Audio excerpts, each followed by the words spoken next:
Hello students, ये polynomial chapter यानी कि हिंदी में बहुपद चैप्टर का सेकंड वीडियो है। पहला वीडियो ऑलरेडी अपलोड हो चुका है, आप पहले उसे देख लें, उसके बाद इस वीडियो को देखें तो ज़्यादा अच्छे से समझ में आएगा। चलिए वीडियो स्टार्ट करते हैं। पहले वीडियो में हमने बहुपद का सामान्य परिचय देखा था, यानी कि बहुपद क्या होता है, पॉलिनोमियल क्या होता है, एल्जेब्रिक एक्सप्रेशन क्या होता है, ये सारी चीज़ें हमने पहले वीडियो में डिस्कस की थी। तो आपको पॉलिनोमियल की एक थोड़ा सा बेसिक जानकारी और दे दूँ। सबसे पहले suppose polynomial,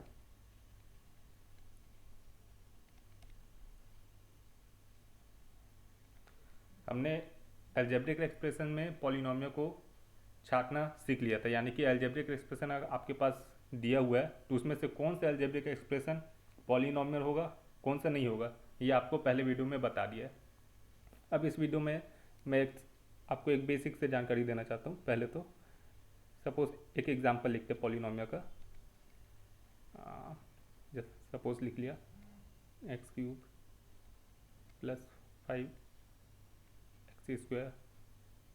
plus 9x plus 3, कोई सा भी एग्जाम्पल लिख लिया आप अपने हिसाब से, कोई सा भी एग्जाम्पल। तो अगर इस पॉलिनोमियल में आपको पदों की संख्या पूछे, या इंग्लिश में बोले टर्म, पॉलिनोमियल में पदों की संख्या पूछे और इंग्लिश में पद को क्या बोलते हैं, टर्म, तो आपको आंसर देना है 4। मैं बताता हूँ कैसे। ये आपका फर्स्ट पद रहेगा, सेकंड पद, थर्ड पद, फोर्थ पद। इंग्लिश में first term, second term, third term, fourth term. Number of terms is equal to 4, पदों की संख्या 4। तो आपको एक बेसिक सा नॉलेज ये होना चाहिए कि पॉलिनोमियल में कोई पदों की संख्या पूछ दे तो उसे कैसे कैसे अंडरस्टैंड कर सकते हैं। ठीक है, एक और एग्जांपल लिखने की कोशिश करता हूँ जिससे आपको समझ में आ सके कि आपको पद पद कैसे फाइंड आउट करना है। जैसे सपोज मैंने लिख दिया 3x² प्लस 5x।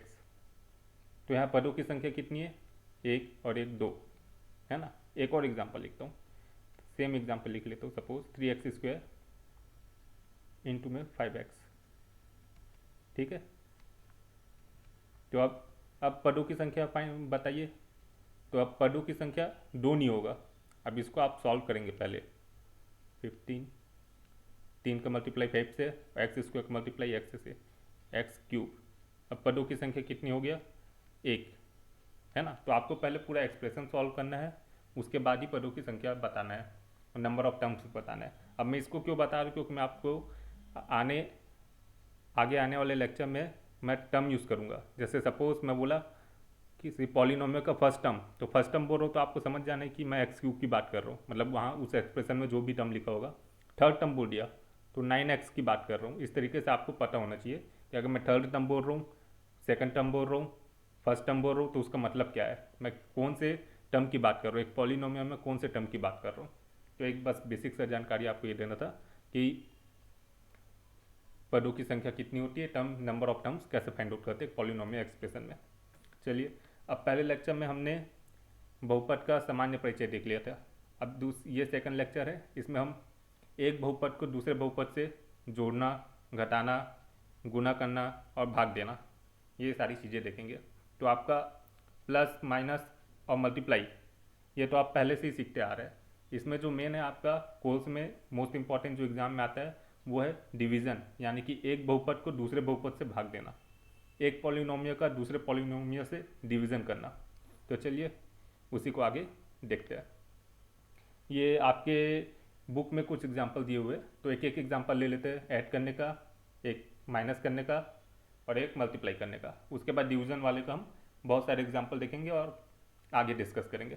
तो चलिए मैं फटाक से एग्जांपल सॉल्व करते जाता हूँ। तो सबसे पहले एग्जांपल नंबर 1 सॉल्व कर रहा हूँ मैं। ठीक है, इसमें क्या लिखा है, ये एग्जांपल, बहुपद 2x - 7 व 5x + 9 को जोड़िए। यानी कि दो पॉलिनोमियल दिया है, 2x - 7 पहला पॉलिनोमियल, दूसरा पॉलिनोमियल क्या है 5x + 9। तो आपको दोनों को ऐड करना है।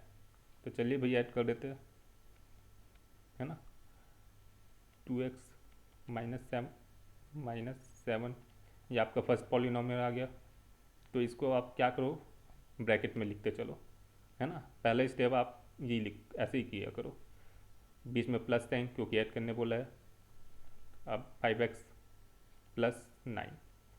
अब सेकंड स्टेप में आप ब्रैकेट को ओपन करो, अभी स्टार्टिंग है इसलिए, है ना। धीरे धीरे आप जैसे सीखते जाओगे ये सब करने की ज़रूरत नहीं है, लेकिन मिस्टेक ना हो इसलिए, है ना। स्टेप बाय स्टेप लिख रहा हूँ, ऐसा मत समझना कि लंबा हो जाएगा।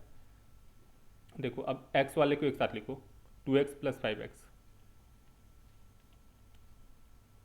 और नंबर को एक साथ लिखो, -7 + 9, ठीक है। अब फिर से सॉल्व करो, 2x + 5x कितना हो गया, 7x, और -7 + 9 कितना आ गया, +2। तो ये क्या हो गया, आंसर, ठीक है।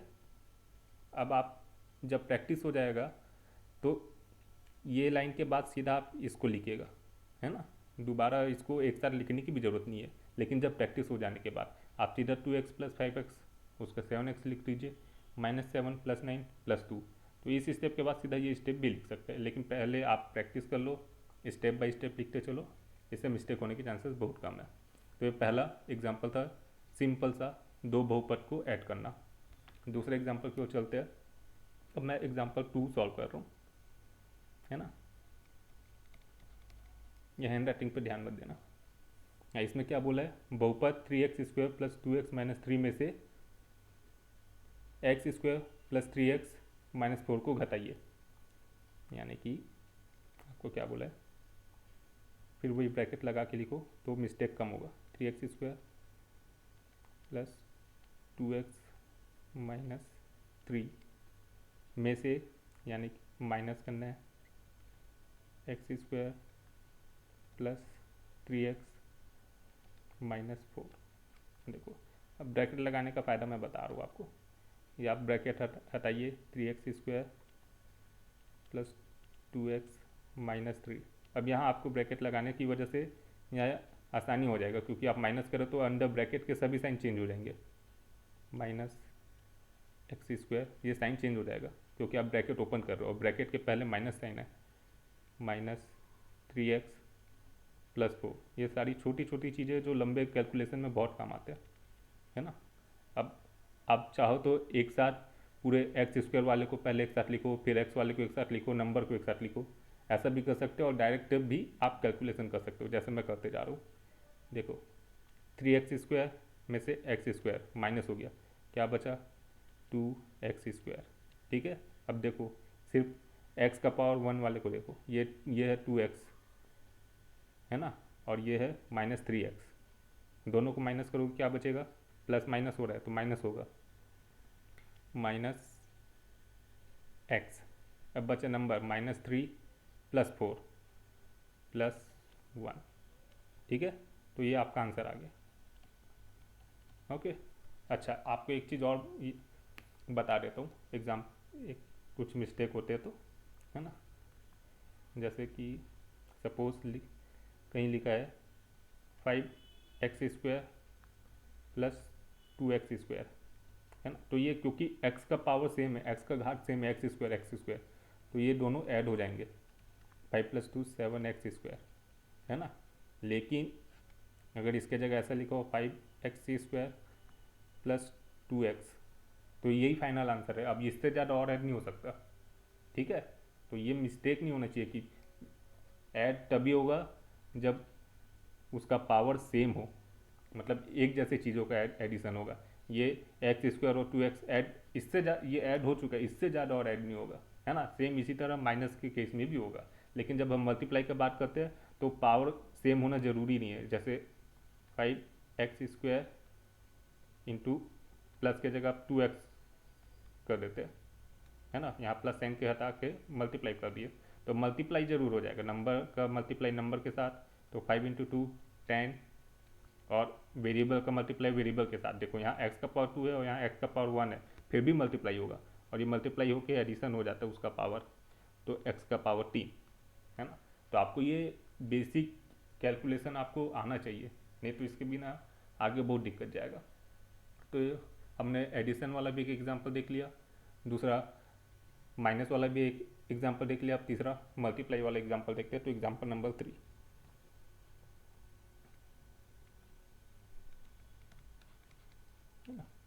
अब इसमें क्या बोल रहा है, बहुपद x square plus 2x minus 3 और x square plus x minus 2 को मल्टीप्लाई कीजिए। देखो एकदम ब्रैकेट के साथ लिखते जाना है ना, तब आपको मिस्टेक कम होगा। एक्स स्क्वायर प्लस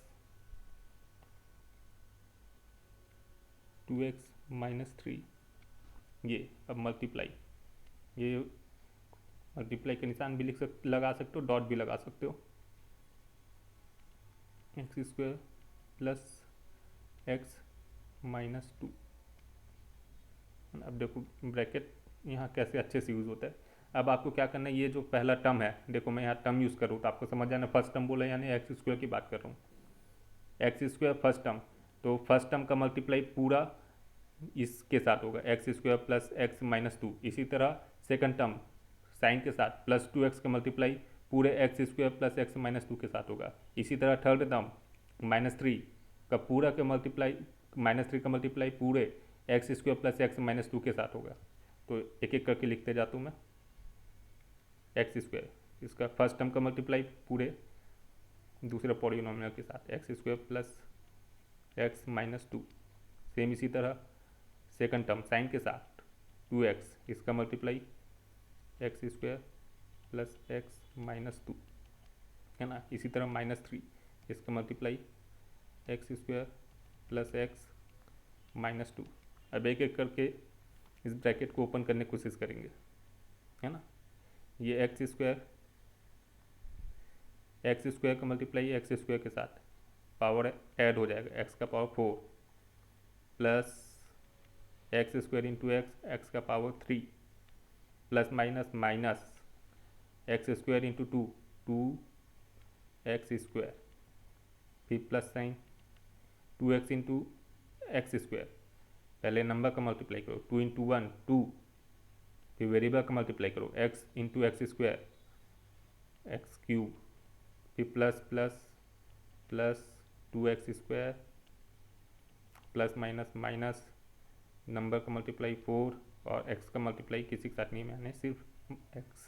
अब देखो -3 का मल्टीप्लाई एक्स स्क्वायर के साथ, तो minus plus minus minus 3x square, -3 का मल्टीप्लाई प्लस x के साथ, तो plus minus minus 3 into x 3x। अब -3 का मल्टीप्लाई -2 के साथ, माइनस माइनस प्लस और 3 इंटू 2 6, ठीक है। तो अब देखो, अब फिर आप अपने सहूलियत के हिसाब से पूरे पावर वाले को एक साथ लिखना चाहो तो लिख सकते हो। चलो लिख देता हूँ, एक्स की पावर 4। अब आपको क्या करना है, एक्स की पावर 3 वाले को पूरा एक साथ लिखो, plus x cube plus 2x cube, और कहीं क्यूब है नहीं है, ठीक है। अब अब एक्स का पावर 2 वाले को एक साथ लिखो, यहाँ देखो एक्स की पावर 2 वाले को ये और ये कैंसिल हो ही रहा है, तो यहीं से इसको कैंसिल कर दो, है ना। -2x square plus 2x square, दोनों कैंसिल होकर 0 हो जाएगा, तो उसको लिखने की ज़रूरत नहीं है। अब क्या बचा एक्स स्क्वायर में -3x स्क्वायर, तो -3x स्क्वायर लिख दो, है ना। अब क्या बचा एक्स वाला, -4x और -3x, -4x -3x, और क्या बचा अब सिर्फ नंबर +6। एक बार फिर से सॉल्व कर दो, ये आ गया एक्स का power 4 plus x cube plus 2x cube 3x cube, है ना, -3x स्क्वायर और -4x -3x -7x +6। ये आपका आंसर आ गया। एक बार चेक कर लेना कहीं मिस्टेक हुआ हो तो, बाकी चांसेस कम है, लेकिन मिस्टेक हुआ हो तो अब भी कोई दिक्कत नहीं है, आपको मैथड समझ में आना चाहिए, है ना। ठीक है, तो ये हमने एक एक एग्जांपल देख लिया, एडिशन का, सब्सट्रैक्शन का और मल्टीप्लिकेशन का। तो ये तो आप पहले से ही सीखते आ रहे हो, पढ़ते आ रहे हो, लेकिन अब जो मेन है वो है डिवीज़न का, यही आपके एग्ज़ाम में भी आएगा। तो चलिए डिवीज़न, डिवीज़न देखो आपके बुक में डिवीज़न का एग्जाम्पल दिया हुआ है, उसी से स्टार्ट करता हूँ मैं। इसमें क्या बोला है, बहुपद 18x² प्लस 9x, ये वाला है ना, 18x² प्लस 9x को गुणन खंडन करते हुए 3x से भाग दीजिए। अब ये गुणन खंडन उसका मतलब आपको मैं बाद में बताऊंगा, है ना। इसको 3x से भाग दीजिए। तो सबसे पहले मैं आपको एग्जाम्पल के थ्रू समझाने की कोशिश करता हूँ। सिंपल, पहले हम पॉलीनॉमियल को पहले छोड़ दें, पहले हम अंक गणित में आते हैं, नंबर सिस्टम में आते हैं। हम कैसे डिवाइड करते हैं? सपोज 8/2 बोला है ना, तो इसको आप डायरेक्ट 2 एकम 2 और 2 चौक 8 इस तरीके से भी लिख सकते हैं, है ना। और सिंपल तरीका कैसा होता है? 8/2, तो आप इसको क्या करेंगे? 4 × 2 मल्टीप्लाई डिवाइड बाई 2। अब ये 2 और 2 कैंसिल होके क्या हो गया? 4 हो गया, ठीक है। यानी कि आप हमेशा जब भी डिवाइड करते हो तो कोशिश क्या करते हो कि जो नीचे लिखा हुआ है डिवाइड के बटा के जो नीचे लिखा हुआ है, जिसको हर बोलते हैं, उसको अंश में अंश से काटने की कोशिश करते हो। यानी कि ऐसा कुछ चीज़ है कि नीचे वाला भाग ऊपर वाले भाग से कट जाए। यानी कि ऊपर से हम कुछ ऐसा कॉमन निकाल सकते हैं क्या, जो नीचे और जो नंबर लिखा है या जो बहुपद लिखा है उसको कैंसिल आउट कर दे। देखो मैं और एग्जांपल की बात करता हूँ। जैसे सपोज एक और एग्जांपल ले लेते हैं, 8 + 6 डिवाइड बाई 2, है ना। तब इसको आप कैसे सॉल्व कर सकते हो? सिंपल, 8 + 6 कितना हो गया? 14। 14 डिवाइड बाई 2, ये आ गया आंसर 7। और क्या तरीका हो सकता है इसको, है ना। ऐसे भी हम कर सकते हैं, 8 + 6 डिवाइड बाई 2, है ना। तो हम इसको कैसे लिख सकते हैं? 4 × 2 प्लस 3 × 2 डिवाइड बाई 2। अब यहाँ से हम 2 कॉमन निकाल देते हैं, तो क्या बचा? 4 + 3 डिवाइड बाई 2। ये 2 और 2 कैंसिल हो गया, है ना। 4 + 3 कितना आ गया? 7। तो आंसर 7 ही आ रहा है। तो कहने का अर्थ ये है कि आप जो भी नीचे लिखा हुआ है, जो हर में लिखा हुआ है, उसको आप कैंसिल आउट करने की कोशिश करो ऊपर अंश से। तो इस तरीके से हम पहला पहला स्टेप हमारे माइंड में यही होना चाहिए कि जो जो भी हर में लिखा हुआ है उसको हमें कैंसिल आउट करना है अंश से। ये जैसे कि अब मैं एग्जांपल इसकी बात करता हूँ, अब इसको मैं सॉल्व कर रहा हूँ, है ना। 18x² plus 9x divide by 3x। अब आपके माइंड में यही होना चाहिए क्या मैं 3x, ये जो 3x है हर में लिखा हुआ है, उसको मैं ऊपर अंश अंश से कैंसिल आउट कर सकता हूँ, काट सकता हूँ। ये आपके माइंड में होना चाहिए। तो आप ऊपर से 3 ऐसा कुछ करो कि 3x कॉमन निकल जाए, जैसे कि यहाँ हमने किया था। यहाँ 8 + 6/2 है, तो हम ऐसा कुछ करें कि 2 कॉमन निकल जाए, 2 कॉमन निकल जाए। 2 कॉमन निकलेगा तभी ये 2 और ऊपर में जो 2 आएगा वो कैंसिल आउट होगा। सेम यही है, आपको यहाँ भी सोचना है कि यहाँ मैं 18x² प्लस 9x से ऐसा कुछ करके 3x कॉमन निकाल सकता हूँ, जिससे मेरा ऊपर का आने वाला 3x और नीचे का 3x दोनों कैंसिल आउट हो जाए, है ना, दोनों कट जाए। तो चलिए देखते हैं 18x² को हम कैसे लिख सकते हैं? 3 × 6 x² प्लस 9x को भी कैसे लिख सकते हैं? 3 × 3x, है ना, भी लिख सकते हैं, डिवाइड बाई 3x। अब आप क्या यहाँ से आप देख सकते हो कि 3 तो कॉमन निकल रहा है, क्योंकि आप यहाँ भी 3 है ना, यहाँ भी 3 है, तो आप 3 तो कॉमन निकाल सकते हो। चलो एक बार लिख देता हूँ, 3, है ना, 6x² plus 3x divide by 3x। अभी देखो आप 3 तो कैंसिल आउट कर सकते हो, लेकिन x अभी भी बचा। क्या x भी कॉमन निकल रहा है? हाँ, x भी कॉमन निकल रहा है, देखो। तो यहाँ 3x भी कॉमन निकाल दूंगा तो मैं 3x, अब क्या आएगा? 6x plus 3। यहाँ से x कॉमन निकल गया, x² में से एक x कॉमन निकल गया तो सिर्फ 6x बचा। 3x में से एक x कॉमन निकल गया तो सिर्फ 3 बचा, डिवाइड बाई 3x। अब देखो ये भी कैंसिल हो गया, ये भी कैंसिल हो गया, है ना। आंसर क्या बचा? 6x प्लस 3, यही आपका आंसर है। तो आपको हमेशा जब भी एक बहुपद को दूसरे बहुपद से भाग देना हो या डिवाइड करना हो तो इसी तरीके से सोचना है। क्या मैं ऊपर से कुछ कॉमन निकाल सकता हूँ कि जिससे नीचे वाला भाग भी मेरा कैंसिल हो जाए, कैंसिल आउट हो जाए, मतलब कट जाए एक दूसरे से। ठीक है, तो पहला स्टेप आपको यही सोचना है। अगर ऐसा नहीं होता तो उसका सॉल्यूशन आगे बताऊंगा मैं, लेकिन पहला स्टेप यही सोचना है। ठीक है, एक और एग्जांपल है, उसका भी हम चर्चा कर लेते हैं। चल, तो देखो सेम यही बहुपद 4x⁴ plus 12x³ plus 8x² का गुणनखंडन करते हुए 4x² से भाग दीजिए। ये आपके बुक में एग्जांपल है, मैं सीधा एग्जांपल को क्वेश्चन को लिख देता हूँ। आप सॉल्यूशन सॉल्व करते हैं। 4x⁴ plus 12x³ plus 8x² divide by 4x²। ठीक है, तो अब आपको पहला स्टेप यही सोचना है, क्या मैं ऊपर से 4x² कॉमन निकाल सकता हूँ। अगर 4x² मैं ऊपर से कॉमन निकाल लूँ तो ये नीचे वाला मेरा 4x² और ऊपर से जो 4x² निकला है कॉमन, वो दोनों कैंसिल आउट हो जाएगा और सीधा आंसर आ जाएगा। तो आपको इसी दिशा में, इसी डायरेक्शन में सोचना है पहला स्टेप।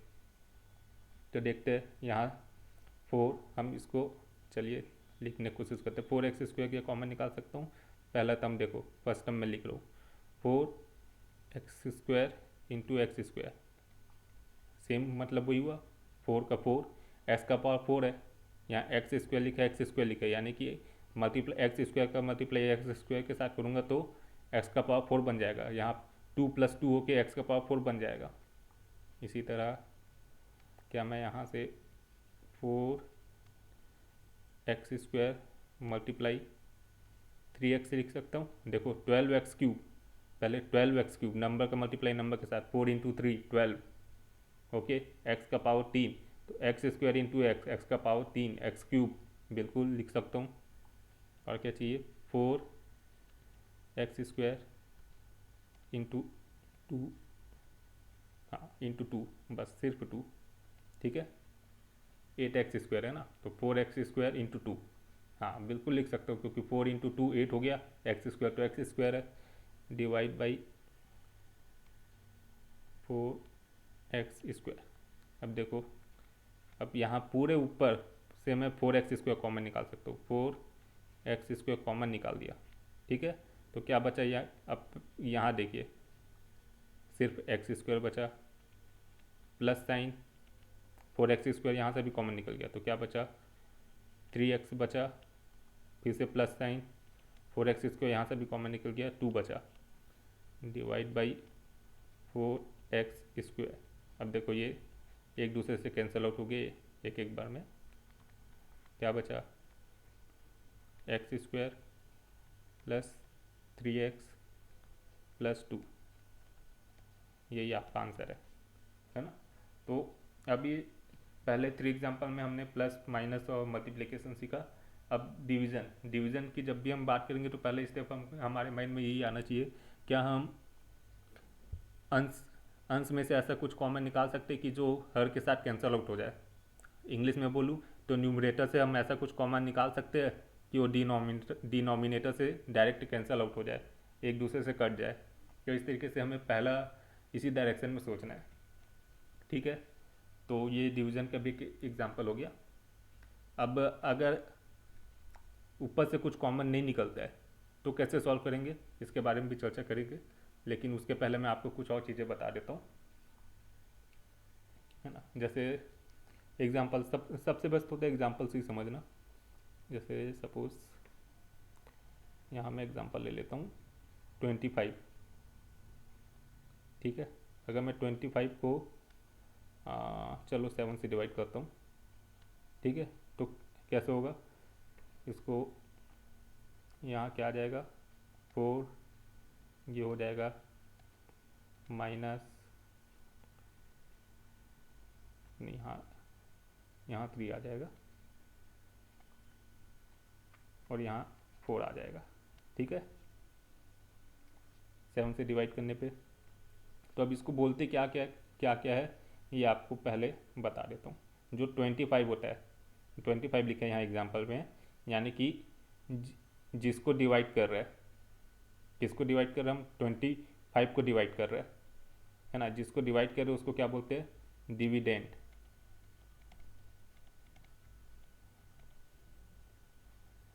ठीक है, मतलब जिसको डिवाइड कर रहे हैं उसको डिविडेंड बोलते हैं इंग्लिश में। हिंदी वाले के लिए लिख देते हो भाई भाज्य, इसको हम बोलते हैं भाज्य। ठीक है, जिससे डिवाइड कर रहे हैं, किससे डिवाइड कर रहे हैं, यहाँ एग्जाम्पल में 7 से डिवाइड कर रहे हैं, तो इसको हम इंग्लिश में बोलते हैं डिवाइज़र। ठीक है, जिससे डिवाइड किया जाता है उसको डिवाइज़र बोलते हैं। हिंदी में क्या बोलते हैं, भाजक। ठीक है, देखो, जिसको डिवाइड कर रहे हैं उसको डिविडेंड, जिससे डिवाइड कर रहे हैं उसको डिवाइज़र। और डिवाइड करने के बाद जो आंसर आ रहा है, यानी कि ये एग्जाम्पल में 3, इसको हम बोलते हैं क्यूसेंट। लिख देता हूँ क्यूसेंट। ठीक है, QUOTIENT, हिंदी में भागफल। ये तो हम सुनते ही आते हैं भागफल। और उसके बाद पूरा, अगर पूरा भाग ना जाए तो जो बचता है उसको हम बोलते हैं रिमाइंडर। ठीक है, हिंदी में शेषफल।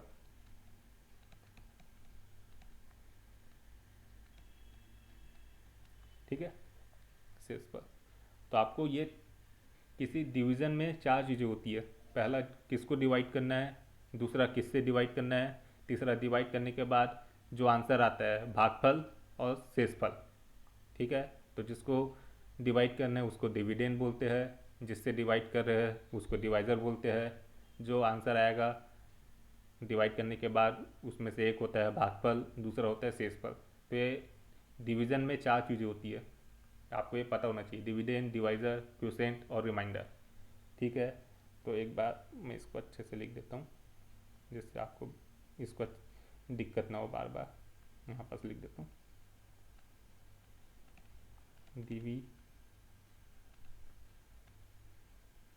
डिविडेंड।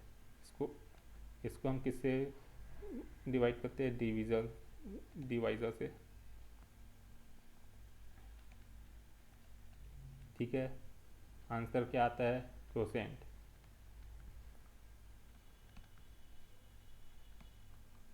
क्वोशेंट। और यहाँ पर जो आंसर आएगा उसको हम बोलते हैं रिमाइंडर, शेषफल। ठीक है, तो ये चीज़ें आपको 4 चीज़ें पता होना चाहिए। अब अब इनके चारों के बीच रिलेशन क्या होता है, इसको भी चलो समझ लेते हैं। जैसे कि रिलेशन, अच्छा आपको एक दो चीज़ और बता देता हूँ। हम पॉलिनोमियल में ज़्यादातर डिविडेंड को पी ऑफ एक्स, है ना, या फिर एफ ऑफ एक्स, इससे रिप्रेजेंट करते हैं। डिवाइज़र को जी ऑफ एक्स, इससे रिप्रेजेंट करते हैं। क्वोशेंट को क्यू ऑफ एक्स, इससे रिप्रेजेंट करते हैं। और रिमाइंडर को आर या फिर आर ऑफ एक्स, अगर एक्स का फंक्शन है तो आर ऑफ एक्स। ठीक है, ये चार चीज़ों से रिप्रेजेंट करते हैं। अब इन चारों के बीच रिलेशन क्या होता है, मैं इसकी बात कर देता हूँ। सपोज ये रिलेशन बनाने की कोशिश करें, आपको रिलेशन याद नहीं रखना है ना, आपको एग्जाम्पल याद रखना है, आप रिलेशन अपने आप बना लोगे। जैसे मैं लिखता हूँ, ये एग्जाम्पल से ही समझते हैं, 25। अब ये 25 कैसे आएगा, ये 7 का मल्टीप्लाई 3 के साथ होगा, तो यानी कि 7 मल्टीप्लाई बाई 3 कितना हो गया, 7 एकम 7, 7 दूनी 14, 7 या 21। ठीक है, प्लस क्या बचा, 4। ठीक है, तो देखो 25 को मैंने कैसे लिखा, 7 मल्टीप्लाई 3 प्लस 4, तो कितना आ गया, इसको सॉल्व करने से अगेन 25। तो अब ये इसी एग्जाम्पल से आप देखो 25 क्या होता है, डिविडेंड। तो इसको लिख दो भाई डिविडेंड। ठीक है, इज इक्वल 7 क्या है यहाँ हमारा, डिवाइज़र। ठीक है, मल्टीप्लाई में आ गया मल्टीप्लाई। 3 क्या चीज़ है? 3 अपना क्वोशेंट है।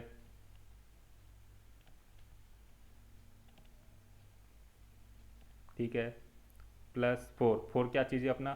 4 यहाँ देखो रिमाइंडर है, नीचे लिख दे रहा हूँ।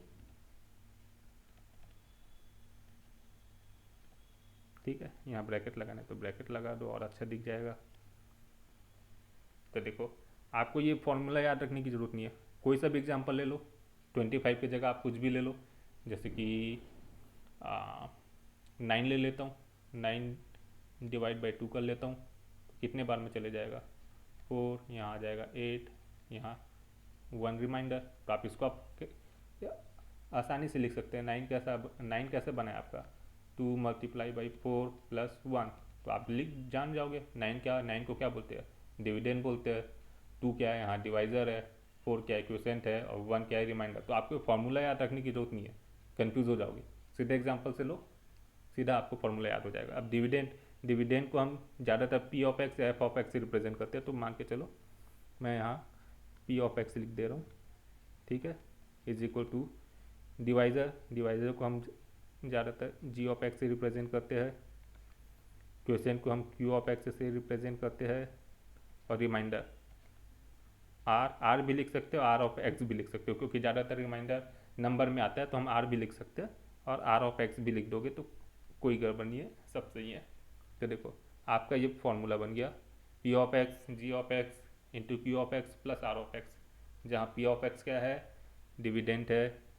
जी ऑफ एक्स क्या है? डिवाइज़र है। क्यू ऑफ एक्स क्या है? क्यूसेंट है। आर ऑफ एक्स क्या है? रिमाइंडर है। तो ये फॉर्मूला आपको पता होना चाहिए, जिसका हम आगे यूज़ करेंगे किसी भी अंक गणित में हो या बहुपद में हो। जब एक नंबर को दूसरे नंबर से डिवाइड करते हैं तो हमें भागफल और शेषफल मिलता है। तो आपको चारों के बीच रिलेशन पता होना चाहिए, जिसका हम आगे यूज़ करने वाले हैं।